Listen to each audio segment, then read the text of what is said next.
انتہائی قابل سعادت احترام ناظرین، السلام علیکم۔ ناظرین کرام، ارشاد باری تعالیٰ ہے، وہی ہے جس نے تمہارے لیے زمین کو نرم اور مسخر کر دیا، سو تم اس کے راستے میں چلو پھرو اور اس کے دیے ہوئے رزق میں سے کھاؤ پیو۔ لہٰذا بلا شبہ یہ کرہ ارض مختلف وسائل کا ایسا سرچشمہ ہے جو مدتوں سے اپنے باسیوں کی تمام تر ضروریات پوری کر رہا ہے۔ اگرچہ آج کا انسان تجرباتی طور پر خلاؤں میں قدم رکھ چکا ہے اور چاند کی سرزمین اس کے قدم چوم چکی ہے، لیکن پھر بھی اس کے لیے موزوں ترین اور محفوظ ترین پناہ گاہ یہی کرہ ارض ہے، جہاں انسان کو اس کے خالق نے ایک شاہکار مخلوق کے طور پر پیدا فرمایا اور اسے اپنے نائب جیسے منصب سے نوازا، اور انسان نے بھی اپنی عقل سلیم کو استعمال میں لاتے ہوئے اس کائنات کے کئی ایسے سربستہ رازوں کو بے نقاب کیا کہ ان کو دیکھ کر آج فطرت دم بخود ہو جاتی ہے۔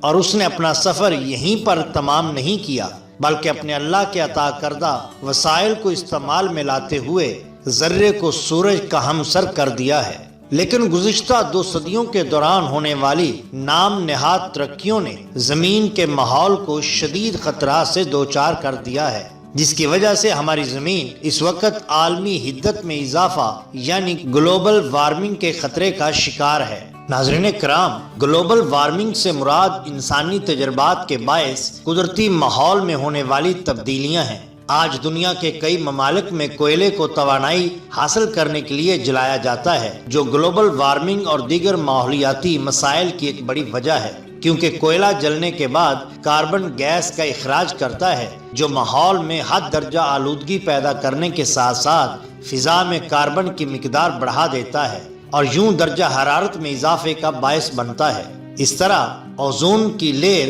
جو کہ ہماری حفاظتی غلاف کے طور پر اللہ تعالیٰ نے آسمانوں میں رکھ چھوڑی ہے، اس کے پتلے ہونے کا اندیشہ ہو چکا ہے، جس کے باعث سورج کی مضر شعاعیں زمین کی سطح تک پہنچ کر درجہ حرارت میں اضافے اور ماحولیاتی آلودگی کا سبب بن رہی ہیں، جس کی وجہ سے گزشتہ 100 سال کے دوران دنیا کے درجہ حرارت میں 0.6 درجے سینٹی گریڈ کا اضافہ ہو چکا ہے۔ اگر ماحول خراب ہونے کی سرگرمیاں اسی طرح جاری رہیں تو رواں صدی کے اختتام تک 6 ڈگری سینٹی گریڈ اضافے کی پیش گوئی کی گئی ہے، جس سے نہ صرف دنیا کا نقشہ تبدیل ہو جائے گا بلکہ انسانی زندگی بھی داؤ پر لگ جائے گی۔ زہریلی گیسیں فضا میں آکسیجن کی مقدار کم کر دیں گی، جس کے نتیجے میں لوگ بڑے پیمانے پر دماغی اور نفسیاتی امراض کا شکار ہو جائیں گے۔ ناظرین گرامی، ماہرین موسمیات کے مطابق 25 برس قبل پاکستان میں موسم گرما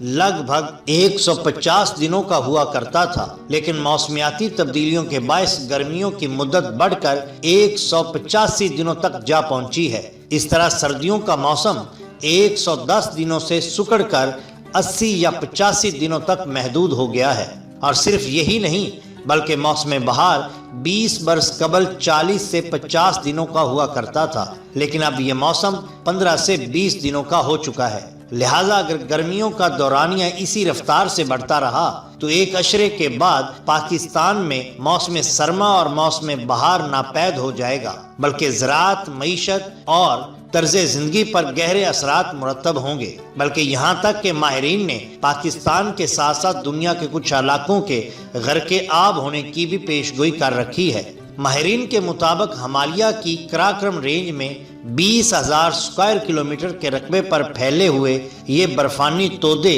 چین، پاکستان اور بھارت کے حصوں پر مشتمل ہیں، لیکن حالیہ رپورٹس کے مطابق زمین پر بڑھتے ہوئے درجہ حرارت کی وجہ سے ان کے پگھلنے کی شرح میں تیزی سے اضافہ ہو رہا ہے، جس کے نتیجے میں سمندروں میں پانی کی مقدار مسلسل بڑھ رہی ہے، جس پر ماہرین کا کہنا ہے کہ سمندر کنارے بسے بہت سے ممالک اور شہر غرق آب ہو جائیں گے۔ اس میں یقیناً پاکستان کے کراچی گوادر سمندر کنارے بسے شہروں کو مکمل طور پر ڈوبنے کا خدشہ ہے، جس کی تازہ مثال ٹھٹھا اور بدین کے کچھ ساحلی علاقوں میں دیکھی جا سکتی ہے، جو اب سمندر برد ہو چکے ہیں۔ خواتین و حضرات، اللہ تعالیٰ سے دعا ہے کہ وہ انسانوں سے بھرپور ان شہروں کو اپنے حفظ و ایمان میں رکھے، خاک بدہن کے ایسا ہو کہ پاکستان میں ایسا ہو، لیکن دعا بھی اسی وقت رنگ لاتی ہے جب اس میں انسانی کوشش شامل ہو۔ لہٰذا ان آفات کو روکنے کے لیے ایسی تدابیر کی جانی چاہیے کہ ہم سائنسی ایجادات سے مستفید بھی ہوتے رہیں اور اس کے بچاؤ کی تدبیریں بھی کرتے رہیں۔ اس کے لیے حکومتی سطح پر اور نجی NGOs بھی مستقل